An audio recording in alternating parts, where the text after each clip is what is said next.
Okay, first of all, for those of you who are a subscriber on my website at ripped-at-60.com, I want to apologize for not getting last month's nutritional video uploaded. For some reason, I didn't get it embedded with the link, and so when you clicked on it, just showed the video wasn't available. It is there now, so you'll be able to go back and look at it.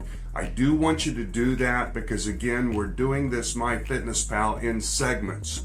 Part one is about focusing on getting comfortable with the site, getting your information input into your food diary, having your profile set up, and then also working at getting those total calories and net calories balanced out on a daily basis. Now, you want to do this again for the first 30 days.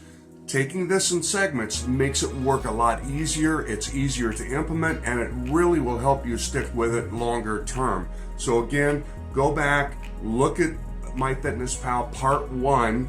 Make sure that you complete that for 30 days before you move on to Part 2, which we're going to discuss today.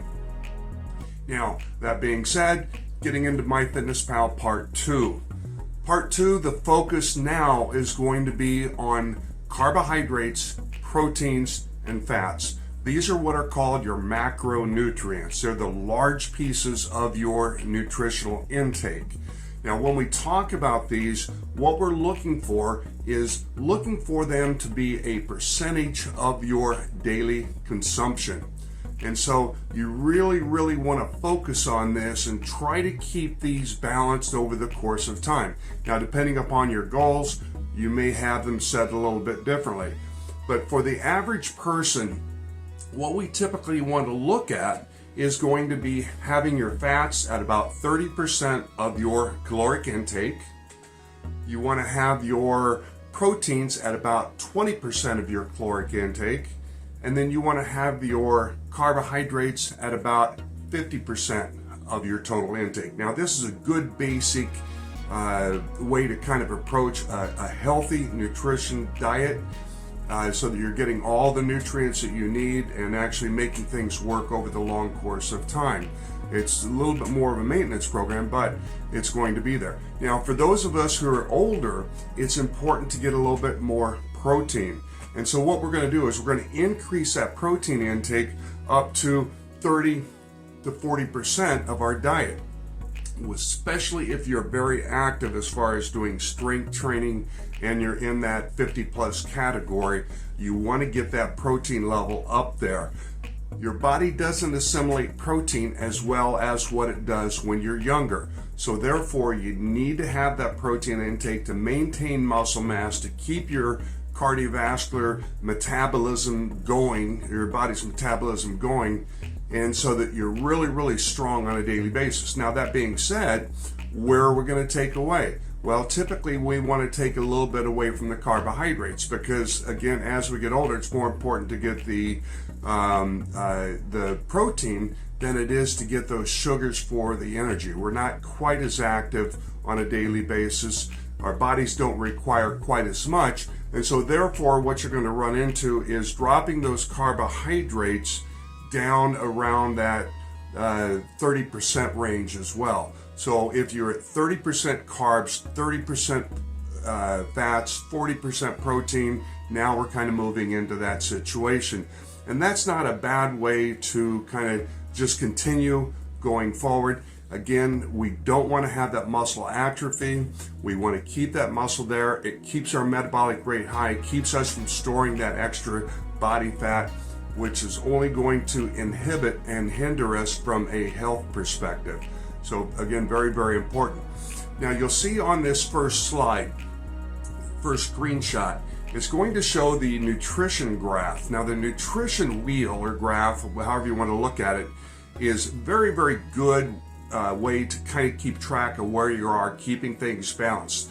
You're going to want to look at this over the course of the day a number of times because you may have to adjust your food intake to try to get these numbers to balance out. Again, this is why this is part 2. This is what you're going to do for that next 30 days is really now start to focus on the percentage of the proteins, carbohydrates, and fats in your diet. So when you look at this nutrition graph, you'll see above it, it has the numbers. And so it shows your daily goal, it shows what you've taken in, it shows where you are still falling short. And so you want to kind of keep an eye on those numbers, but I like to look at that pie chart probably more importantly, because it gives us that ability to be able to really understand where we're at. So again, take a couple minutes, look at this graph, excuse me, not a couple minutes, a few seconds, look at this graph. When you have time on your own, really start to dig into it and implement this portion of the MyFitnessPal.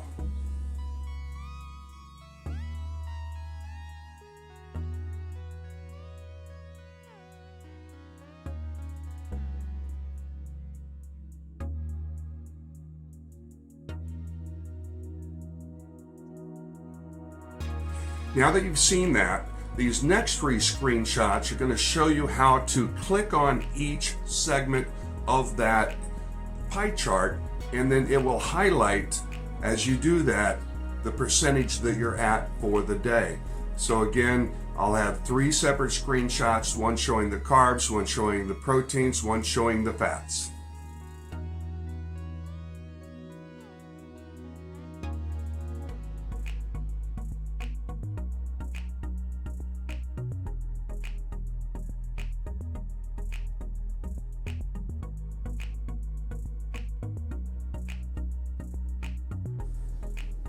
Now, hopefully this starts to make a little bit of sense.